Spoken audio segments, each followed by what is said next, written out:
Brooksaw Antiques here. Today we have this 1956 Smith Corona Super vintage portable typewriter made in Canada. I'm going to show you how to use the functions and make sure they all work. Up top is the adjustable paper guide. This helps you guide the page in straight. I'm going to line that up with the edge of the platen, which is the main roller that feeds the paper. And the paper support arm flips up from the back, and these are your margins. You just want to make sure you set those in between the two paper fingers. So I'm just going to set the left one around 3 or 4 and the right one around 70.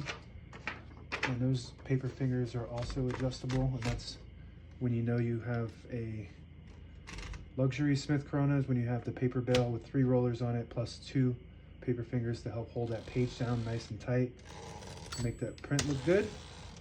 So we're going to keep and if you get too close to this paper finger, the vibrator might get stuck on it, so you just want to be careful with that.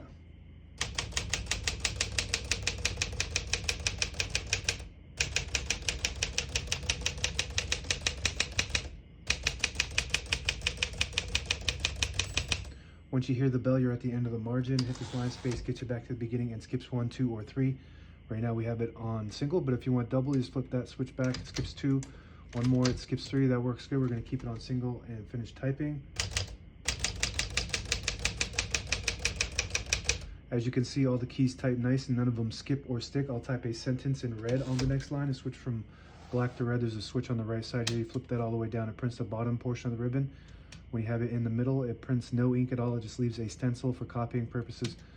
And when you have it up top, it prints the top portion of the ribbon, which is black. We're going to move that down for red.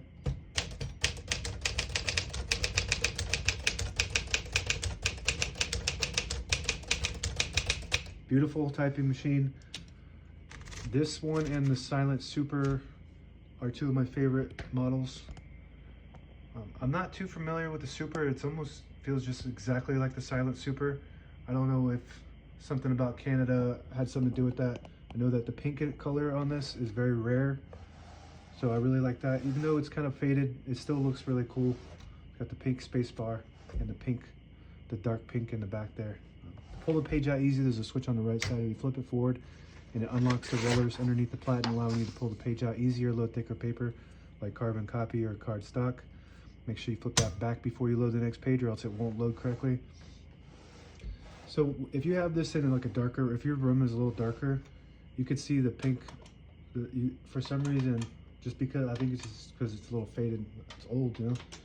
But the pink really stands out in a darker room. So if you want this and you have a dark room, and it looks even better. So just putting that out there. I'm going to put this down for now. A shift on each side and a shift lock on the left. To clear that, just hit the shift button again. A backspace on the left side. Works good. Tab on the right. So I got tabs set on 10 space intervals. So I'm going to go ahead and clear those. So I'm going to hit the tab button and then hit CL, which is right next to it, on each one of those tabs. And that should clear them all. And now I'm going to test it. And as you can see, it slams all the way to the end if you don't have any tabs set, so I always like to keep one somewhere in the middle, so that way when the tab button gets hit, it doesn't go slamming all the way to the end, causing wear and tear in your typewriter. I don't know if I already did the backspace. That works good. Open the hood, all the brand new ribbons loaded on the left, so it's pulling to the right. And if you want to switch that direction, there's a switch right above the backspace. You flip it up and it'll pull counterclockwise to the left. You push it down and it'll pull clockwise to the right. That's the direction we want it to go. Touch control right above the keyboard here on the left. From low to high, the higher you go, the more tension there is when you hit the keys. You do have to hit them harder for them to print, but they respond faster.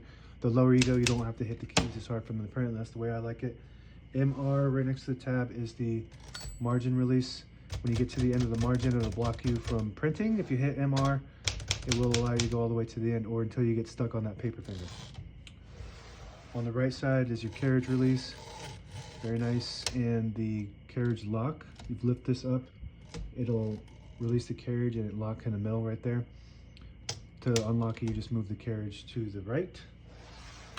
And on the left side of the carriage is the carriage release, and this little lever here, if you pull it out, it disables the spacing so you can get to an exact spot on the page. You push it in, you get the clicks. Each one of those clicks is one space, and the same concept on the inside here. You flip that down, it disables the spacing. Flip it up, you get the clicks.